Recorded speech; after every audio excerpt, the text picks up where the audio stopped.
Good evening, metalheads, and welcome back to another edition of Metal Sanctuary, what has become a weekly thing with my friend Buddy Porter doing a top list. And instead of this week, the previous 3 weeks we have done top 5 records by a specific band. This week we're actually going to top 10 for thrash metal, the essential thrash metal records. One record per band, and the records that had the most impact with thrash. Now, a little bit of biography for thrash. I would assume most of you know. Between 81 and 83 is when this starts to get ramped up. The first couple of debuts coming out in 83, Metallica's Kill 'Em All, and Slayer's Show No Mercy. Later, about 85-ish, you're going to get records from Megadeth and Exodus, Overkill. 86, 87, the First Testament record.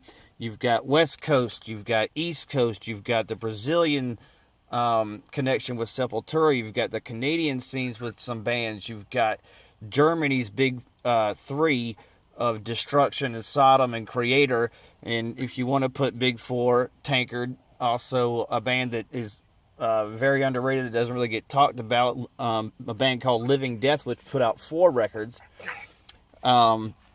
And then you've got the crossover, which started around about like 85 with Suicidal Tendencies. You've got early Corrosion of Conformity, DRI, the thrash mini resurgence in the mid 2000s with bands like Gamma Bomb, Municipal Waste, Toxic Holocaust.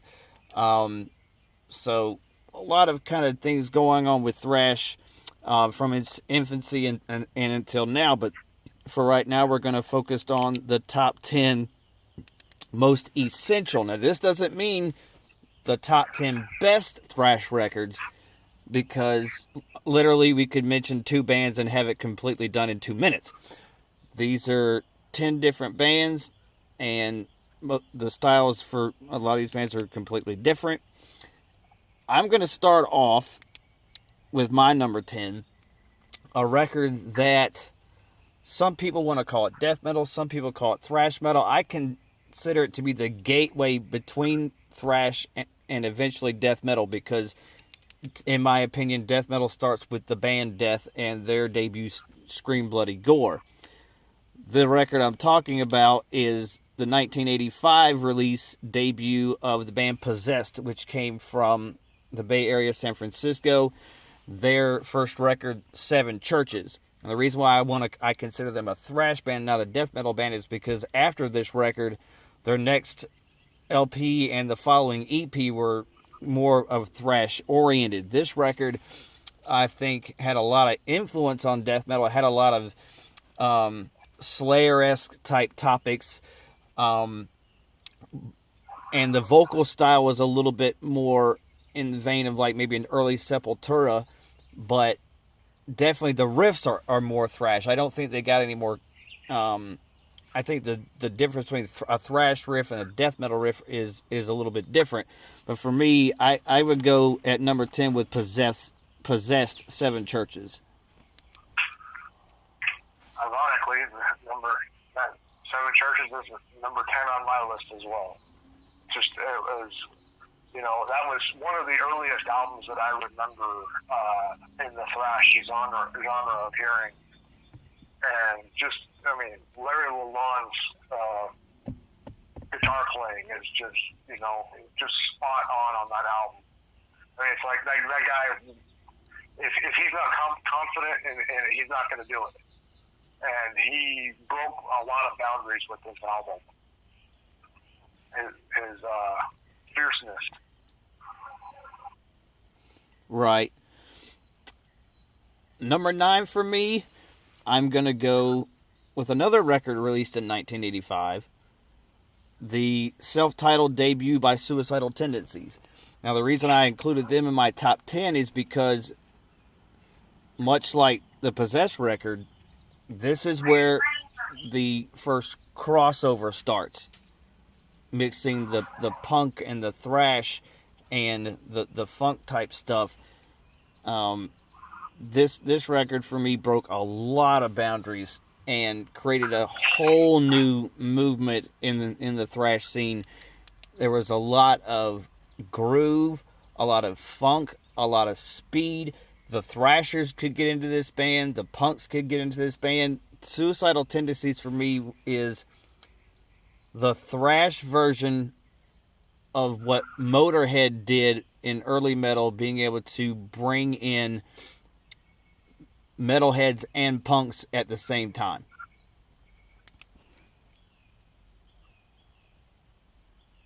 Suicidal, that was a great album. Definitely, it had a lot of thrash roots in it, and I love me some old school Suicidal Tendencies. I didn't really consider that album as thrash. I thought it was more punk rock, but definitely had some thrash roots into it. Where'd you go with number 9? My number 9 is kind of near and dear to my heart. One of the first thrash metal bands I ever saw from the Northwest. A band called Coven. Their album "Blessed Is the Black" came out in 1988, 89, somewhere right around there, and they were on the cusp, like they're kind of like possessed of thrash metal and death metal.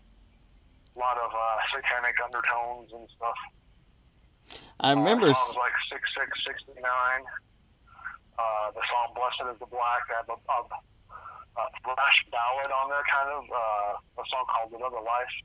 Great band. If anybody wants to check them out. I remember seeing in one of the documentaries one time where Chris Jericho was wearing a Coven shirt, and I never knew they were a thrash band, but that's pretty interesting. At number 8, I don't know if I'll get too much argument from this at all. Testament, New World Order, or New Order. To me, their first record which was called The Legacy, which was what they were named prior to having to change their name.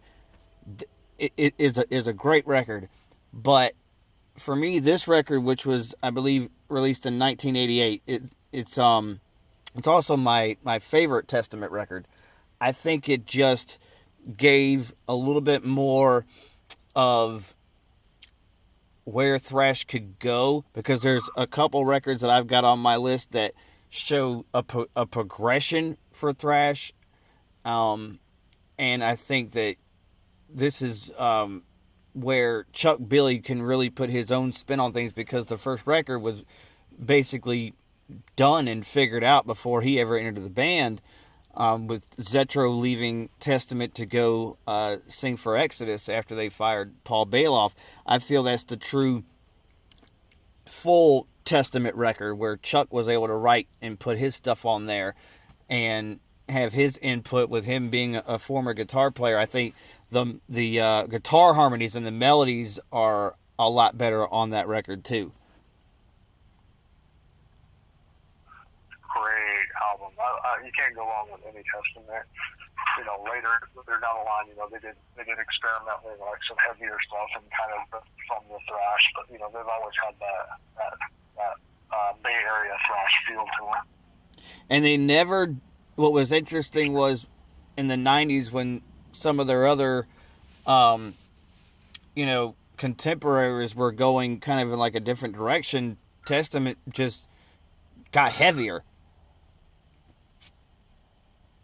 Yeah, definitely, and they never wussed out, as I say some of the other bands did. As they got older, they can't play as the way they used to. Testament still, just as heavy. Right. What'd you go with on number 8? Number 8, I went a little newer. Debut album from Municipal Waste, Waste 'Em All, came out in 03.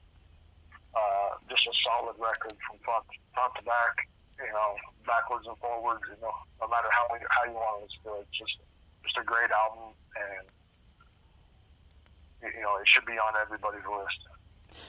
Definitely love me some Municipal Waste. I've got the Born to Party shirt, and it really is relevant to this list because even though it's not from the essential from when things got started, it's very important for where things have gone recently as far as the newer type crossover type bands.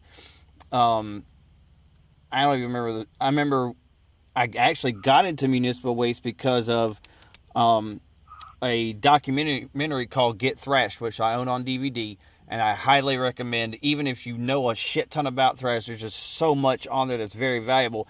And they had members of a lot of different bands talking about the bands they liked, and that band kept popping up talking about stuff, and I'm like, Municipal Waste, that just sounds cool as shit. So I, got into them. Their singer has another band, and I cannot remember the name of the fucking band right offhand, but he's doing some new stuff with them.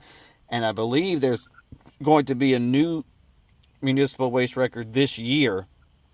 I don't remember the title because I just recently saw it on Facebook. A buddy of mine posted it. Definitely a band I enjoy listening to. Probably more out of the bands that have kind of come resurface, because even a band like Warbringer or a band like Vector, Vector's does a lot of different with the thrash that kind of go. They're like a progressive black thrash band. They're just like they have this like their own unique sound. Warbringer, to me, they have a lot of kind of you can definitely tell the influence from a band like Creator in their music. With my number 7, I've got Sepultura. My favorite Sepultura record, Arise. This one came out in, I believe, 93. And this was, Sepultura, if people who don't know, they've gone through a lot of different stages. They kind of started off as like a death metal band, and then right around Beneath the Remains, Arise, they were more going into thrash, and then with Chaos AD and on, they were more of like coming into like a groove metal transition. I love this record a lot because of Igor's drumming, which is fantastic on all the records that he's drummed on.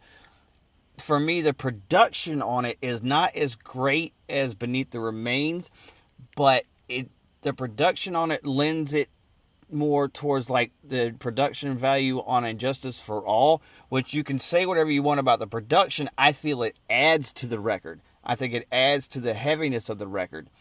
And I mean, I remember the first Sepultura song I ever heard. It was on a compilation that I got overseas. I don't even remember all the other bands that were on. The thing that stuck out to me was the song Desperate Cry. And I was like, I've got to find out more about this band. I found out which record it was on. That was the first album I bought, and immediately fell in love with not just Max's vocals, Andreas and his riffing, and Andreas' solos, and Igor's drumming. To me, I feel like of all the Sepultura records, that's the thrashiest of them. And even though it comes about 10 years after the initial kind of start of thrash, I consider it an essential thrash as far as going outside the United States. I would have to agree that that's a great album. That's the only real album that I like from Sepultura. I mean, I didn't like the tribal aspect. Not that I'm against tribal music. I just didn't like it in my metal. Right. But it's a solid album, definitely. I mean, everything from Murder to Altered States to Dead Embryonic Cells. I believe that's the record where they initially had the Orgasmatron cover on, which was a Motorhead song.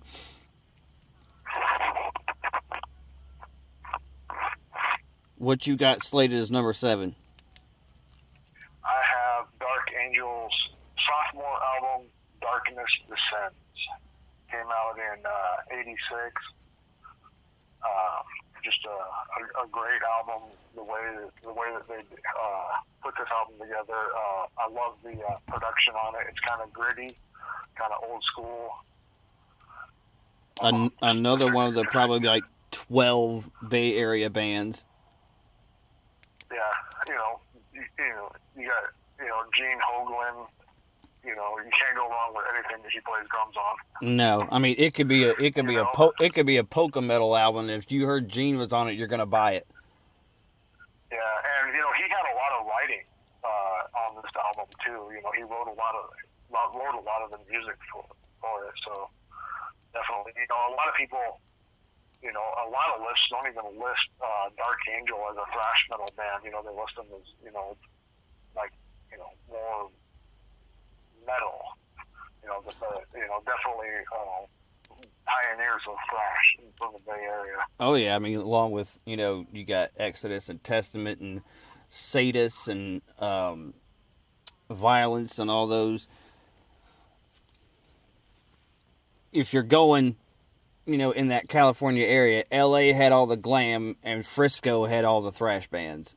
That was like this the Civil War of California between 81 and 87. My number 6, I went again outside the United States. I went with the German band Creator, their record Pleasure to Kill. This record to me is like, and I love just about everything Creator ever put out. The production on this record is, to me, the most American sounding for the European thrash scene. It's very brutal. The German scene also, especially with Sodom, maybe not so much with Destruction, but Sodom and Creator, they kind of had, there was the vocal style lent a little bit more towards death metal, but they weren't death metal bands. And I think with Pleasure to Kill, I think Creator could have put that record up against any American record that came out at that time. I just actually learned a couple of years ago that they weren't from America. I wasn't into them as much in my younger years. They're one of the bands that I've revisited recently and started listening to. And I just learned, probably about 2 years ago, that they were not an American band. Well, I mean, it's like a lot of people, especially in the 80s, didn't realize at first that the Scorpions were a German band because they sounded like the 80s American hard rock bands. What did you pull in at number 6? I have Eternal Nightmare from Violence. Just, all around great thrash metal acts from, the Bay Area, Rob Flynn, one of his band before he was before he formed Machine Head. He's the guitar work on this, having, is, it's just it's a fast attack. It's essentially if you played an old Judas Priest record on 78 speed. Right. You've got the harmonies and everything. It's just twice as fast. And what's funny? The delivery was great. What's funny about how that band kind of ended up splitting up was Rob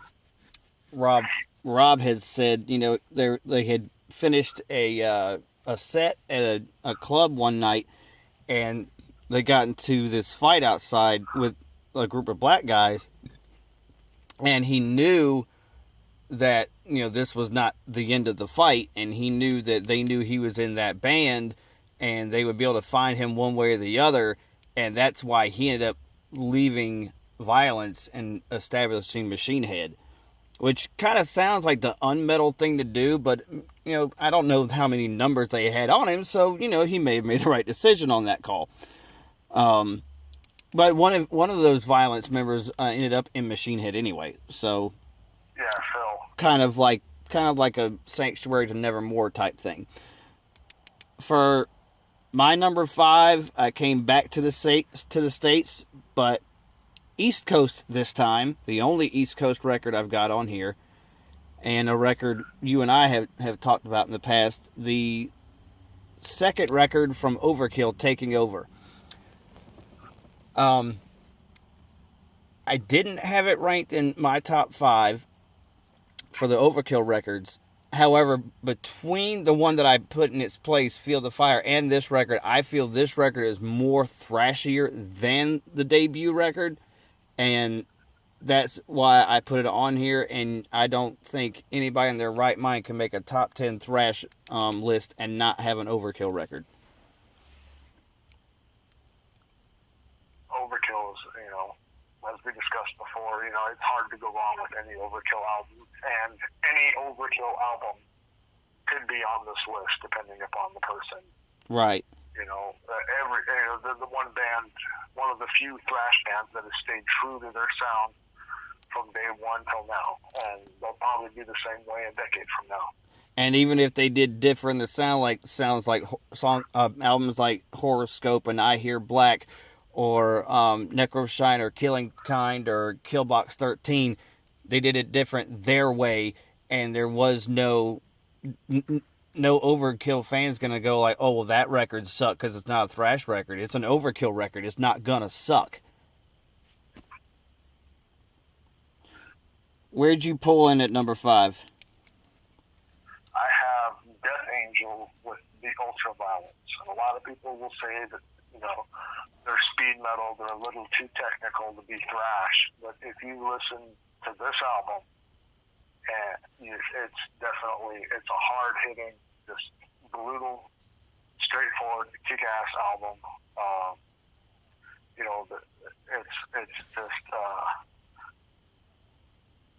the production, the sound quality on it is great. I've always loved these guys. I think they're way underrated. And then you add the fact that they had an epic title track instrumental on that record. I was actually when I left work and came back home today, I was actually listening to their second record, Frolic Through the Park, which I like a little bit more. But, to that point, because, we were talking earlier about, the differences between speed metal and thrash metal with, vocal styles being a little bit different, and the quality of the production of the riffs, not necessarily the quality of the riffs, but the production of the riffs being a little bit more polished and a little clean sounding, maybe not as aggressive. That first Death Angel record was my first introduction to Death Angel, and I had a hard time not putting that in my list.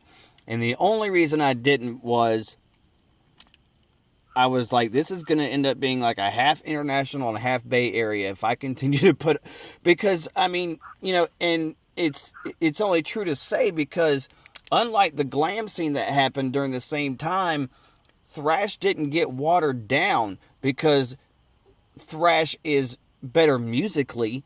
It's got a whole lot more to say, and people kind of get sick of hearing about fucking groupies and getting drunk all the time, which was what glam, was prophesying. Thrash would go into so many different directions, lyrically and stuff like that. I mean, any thrash band that anybody has pretty much ever turned me on, I can't say, well, that's just another thrash band. Every thrash band sounds different, just like every new wave of British heavy metal band sounds different. Every death metal vocalist sounds different.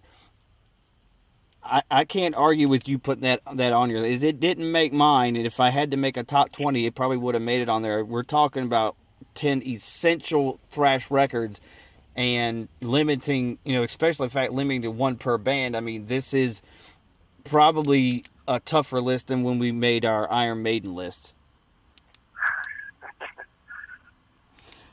It was difficult, to prove, and like I said, I did mine without the big four. Right. Because everybody knows the big four. I went into this with, like, what are the essential albums that I think people should own if they, as thrash fans. Right. Everybody owns albums from the Big Four. I mean, to me, there's so much more to thrash than those four bands. Right. Granted, they may be pioneers, they may be the fathers of it. But it's like, you can put Black Sabbath into any category. Right. And Black Sabbath is the forefathers for every genre of metal all the way down. So, if you're having your number one in doom metal should be Black Sabbath, So if you're going to do a list like this, I think you should leave them out. I just thought I would leave them out. Right. But, at the same time, and the reason why, I'll get to my number 4 in a second, there are bands and records that just can't be ignored. You can sit, like we were talking in our Unmade discussion about Number of the Beast, Run to the Hills overplayed, but that record cannot be ignored for the monster that record is. So speaking on the Big Four, at number 4, I got a Megadeth record. It's not my favorite Megadeth record because my favorite I don't think is necessarily as thrashy. My favorite is Peace Sells, but I went with Rust in Peace because I feel like on Peace Sells, you got the cover of Superstitious. I don't think Peace Sells is as thrashy of a song. I don't think, that, Wake Up Dead is necessarily, as, thrashy. I think, to me, Rust in Peace is, if you take that bass-only song, Dawn Patrol, off, it's just, to me, what Megadeth is or was, even though that was the first record to have the lineup that they had with Nick Menz on drums and Marty Friedman on guitar. They went through a couple different lineup changes, even though my favorite is the lineup with Chris Poland and Garth Samuelson, because pretty much you could consider that a jazz thrash band with the 4 members they had in it. You enter Marty Friedman and Nick Menza, who had different backgrounds, and it changes things, and it shows you where that I think their highest potential ever reached was on that record, and I think that's why it's the most essential Megadeth record. It's Nick Menza. He had kind of a swing pop feel to his drum playing, and with Marty Friedman is a pop guitar player. He played metal. He played some of the most brutal metal. Brutal speed metal in Racer X. Right, and then his own stuff, Metal Symphony and stuff like that. But Marty Friedman has always been a pop guitar player. That's where his heart is, and it added a commercial kind of feel to that album. That's why I think they had so much success with that album. And also without that record sounding commercial. Unlike the next record, Countdown, which they kind of try to model off Metallica's Black record, which always kind of confused me. Well, Metallica just copied Megadeth. Like, those records came out a year apart. Metallica came out with their record first. Now, I will say that I prefer Countdown over the Black Album, just as, bodies of work. But I think that Rust in Peace record, I mean, you get that opening riff on Holy Wars. You have that melodic lead type riff in Hangar 18. My personal favorite on the entire record is Five Magic. It's got some slow stuff, but that bass build up to it, and then when it starts getting fast and heavy, and of course the title track at the end, Polaris Rust in Peace. I mean, that's just like, that's Nick Menza in a bottle, right there. That song. Yeah, it's a great album. I always considered, So Far So Good So What, probably their most thrashiest sounding album. But that was also a lot to do with the production on it. And a lot to do with, I think, who they had on guitar as well. I've always said that, there was like a couple songs that everybody kind of knew off that record, but that record as a whole was a very underrated record. I don't remember where it ranked in my worst or first on Megadeth records. episode was way too far back from my memory. But that is a very underrated record. Jeff Young, a very underrated guitar player. I don't know if he's ever done really anything since then. Chuck Beeler, his, it was him and Jeff's kind of one-off with Megadeth. But, and I think maybe that's where the division lies, because you usually tend to have the Gar Samuelson, Chris Poland camp, and then you had the Marty Freeman, Nick Menza camp of which era. But that one record right there, gets lost in the translation of things. Yeah. Where did you go on number 4? I came in with the Bay Area, one of my favorite bands from the Bay Area, Testament, The Legacy, their debut album. It's just a great album. Kind of it's like a stepping stone, right, for them. Like they came out and they hit the ground running. You start off, with the first song, Over the Wall. I mean, that's probably one of the thrashiest songs. That, thrashiest. You've got, Curse of the Legions of the Damned, which is like a full 2.5 minutes. What always kind of interested me is like some bands will release a record, then a few records later release a song titled after that record. They had a song called The Legacy, which was off their Souls of Black record, which was, a good 3 records after that one. Much like Annihilator had a song Annihilator, and then later on would do a self-titled record called Annihilator some decades later. I always remember the first time I ever heard of Testament, I was on my first deployment. My buddy Chris, huge metalhead, and he was like, just, spouting all stuff. He's like, yeah, the new Testament record's coming out. And I was like, well, if he's talking about it, it's got to be a good band. And the first full record I had was The Gathering. And that was just like, I was like, whoa. And then we got back to the States, and I ended up getting what was called the Best of Testament. And, a majority of my favorite songs were songs off the first 2 records. And, like you said before, you can't go wrong with a Testament record. You could easily pick any of their first 3 records, just as far as being essential to thrash records. I personally love Souls of Black, even though a lot of people say, well, it's a rushed record. I'm like, well, if Testament can create a rushed record that sounds badass, give them, 7-8 months to completely, just isolate themselves and write a record, and, it'll be better than just about anybody else on the fucking planet. Yeah, I remember when they discussed it, they talked about it being a rush record and how they had to produce something. Yeah, because it was on the heels of them going on the Clash of the Titans tour.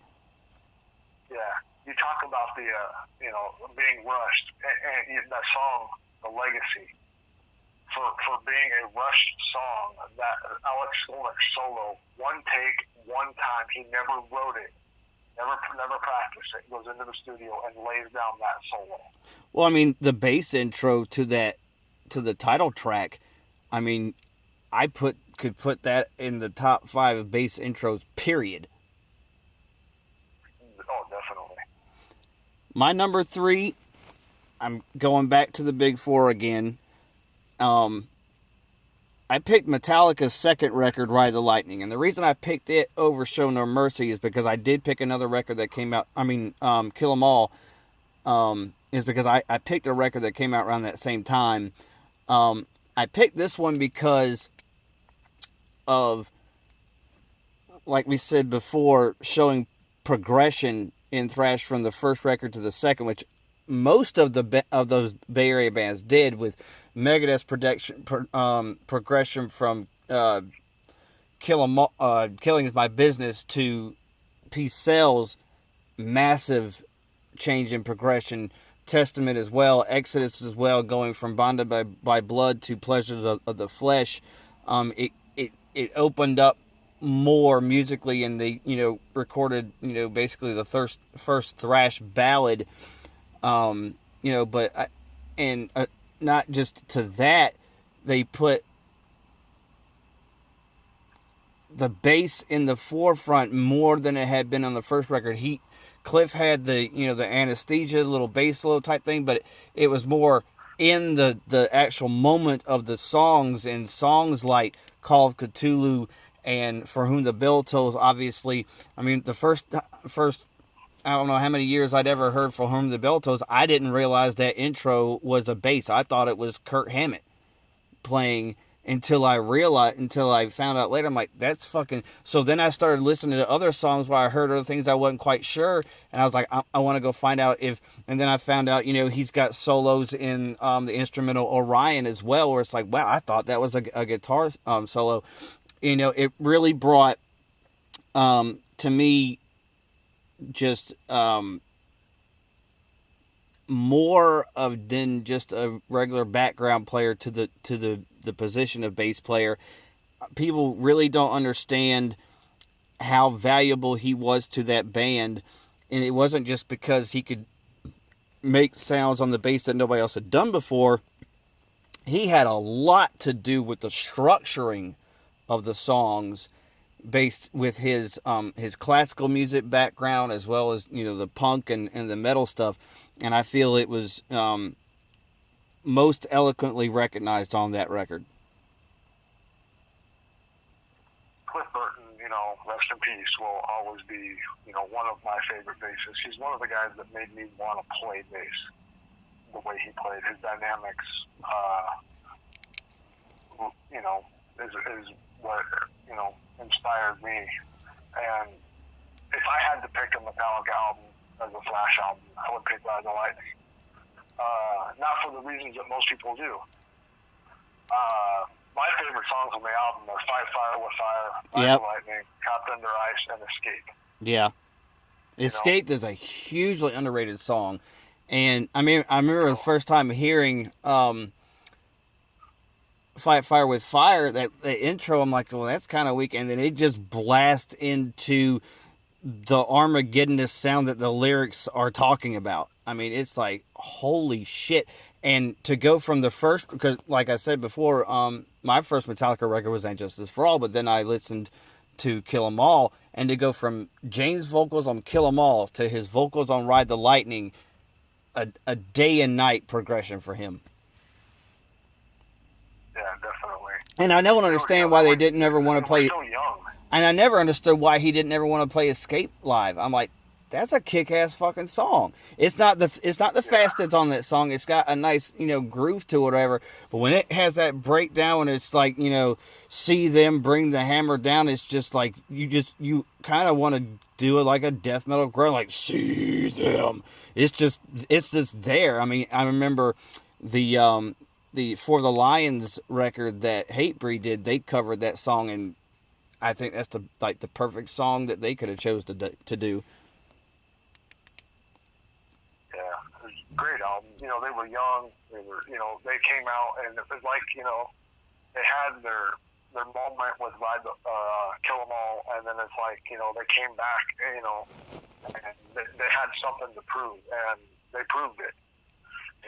They in my opinion, they topped their first album. Easily. Kill 'Em All doesn't hold anything to Ride the Lightning. What'd you put in at number 3? Number 3, I kind of went with the crossover. I went with DRI's Thrasher. DRI is, one of those bands that, I fell in love with, the first time I heard them. I just couldn't get enough. The first thing I heard from them was their album Crossover, which is, where they started playing a little bit more metal, hence the name. Right. And they every song, there's not a bad song on any one of their albums, and they're one of those bands that, if you love thrash music, you can just put it in and you can just listen to them. Right. You don't have to know the names of the songs. You don't have to know the name of the album. I can just put in any DRI, and they're one of those bands that you can pick out of the crowd too. They have a very unique sound. Right. I got into them through the Slayer cover record, Undisputed Attitude. They had quite a few selections from DRI, and I was like, well, I maybe should check this band out. I actually have the Thrash Zone t-shirt, and what was funny is I was in a grocery store one day, and I had that shirt on, and this lady, probably about my age, she was like, is that a DRI shirt? I was like, yes, ma'am. And she was like, yeah, I was a punk back in the day, and now I'm a school teacher, and it's just funny how, it's kind of like Bobby Blitz on that Get Thrashed documentary. I said, I mentioned earlier, he was talking about, somebody asked him what the average thrash fan is like. He's like 32 years old with 2 kids. I mean, they're the same as anybody else trying to make a living. We just like some of the best music out there. I'm sorry, my bad. I was thinking of the song Thrasher. The album is Thrash Zone. Yeah, I was wondering if you were going with that, because they also had a record called Thrash Hard, and I thought maybe you weren't pronouncing it correctly. I was going to leave it the fuck alone, but so we each have some crossover going on. My number 2 is a record that came out in the infancy of thrash, the very first year, or at least credited year, because people can dispute when the first Exciter record came out and this, that, and the other. I went with another Big Four, and this is the last of the Big Four that I put in here. I went with Slayer's Show No Mercy. We've talked before about how you could hear the Maiden influence in Slayer. To me, it borders a little bit on speed metal because there's more of a new wave of British heavy metal emphasis than punk than the other bands that were coming out at the same time. But I feel like the lyrical content, and depending on which part of the song, Tom Araya's vocals, I feel lent it to being a thrash record instead of a speed metal record. And I feel that it's just, to me, like we talked before, the best solos that Slayer ever did were on that record. And every record after that, you can tell a Slayer solo, not because of how intricate or technical it is, but because how evil it sounds. They didn't necessarily try to go for the most technical solo. They were just trying to add the evilness to the song itself.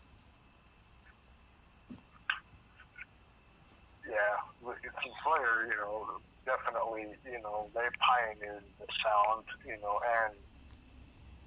they, they're like the godfathers of thrash metal, and nobody can touch what Slayer did.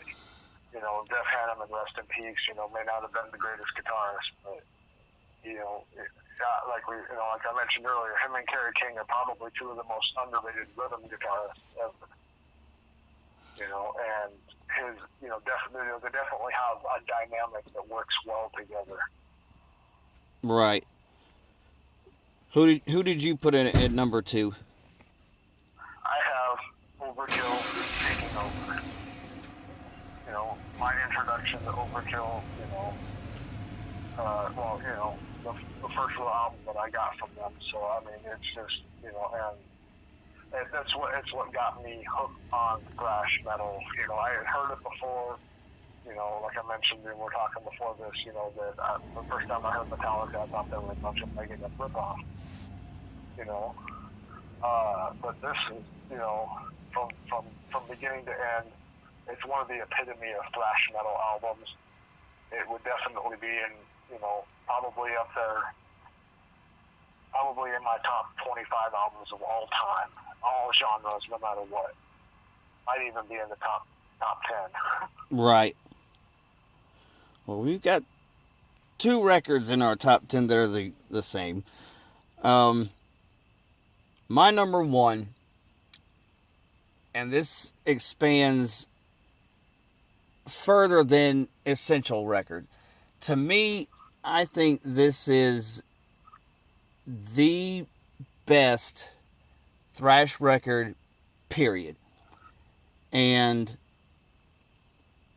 I think that the band at that time, especially the lead singer at that time, that's just what thrash epitomized for me. And I'm talking about the debut Exodus record, Bonded by Blood. Paul Baloff's voice was, in my opinion, the perfect thrash voice. Even though Chuck Billy is my favorite thrash singer, but especially for the early times, I think that Paul Baloff's voice was the perfect thrash